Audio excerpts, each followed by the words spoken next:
இன்றைக்கு பொதுச் செயலாளர் அவர்களை, எடப்பாடியார் அவர்களை சந்தித்து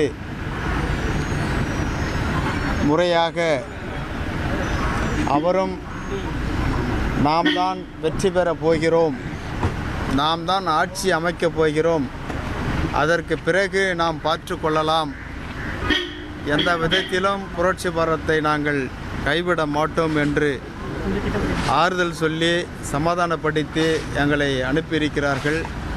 அதேபோல் எங்களுடைய தொண்டர்களும் சமாதானமாகி நாம் இந்த ஒரு தொகுதியை ஏற்றுக்கொண்டு நாம் வெற்றிக்கணியை பறிப்போம் என்று சொல்லியிருக்கிறார்கள். ஆகவே பொதுச்செயலரை சந்தித்து எங்களுடைய நன்றியை தெரிவித்து, எந்த சின்னம் சார்? தற்பொழுது புதிய சின்னத்திற்கு வாய்ப்பு இல்லை. ஆகவே இரட்டை இலை சின்னத்திலேயே போட்டியிடுகின்றோம். மீண்டும் நீங்கள் தான் வேட்பாளர் சார்? ஆமாம். என்ன தொகுதி சார்? வேலூர் மாவட்டம் கேவி குப்பம். சரி, ஓகே சார். Okay, thank you.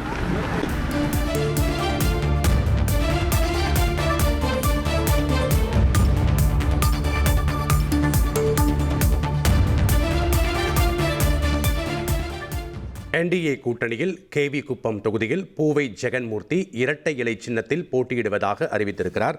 புரட்சி பாரதம் கட்சிக்கு ஒதுக்கப்பட்ட கேவி குப்பம் தொகுதியில் இரட்டை இலை சின்னத்தில் பூவை ஜெகன்மூர்த்தி போட்டியிடுகிறார். இதனை நாம் முக்கிய செய்தியாக பார்த்து வருகிறோம்.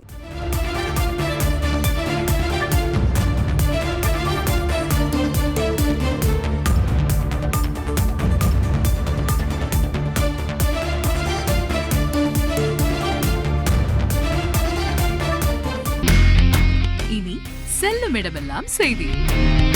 தந்தி டிவியின் வாட்ஸ்அப் சேனலை ஃபாலோ பண்ணினா செல்ல இருக்கும் இடமெல்லாம் செய்தி. இதோ QR கோட் இப்பவே ஸ்கேன் பண்ணுங்க, ஃபாலோ பண்ணுங்க.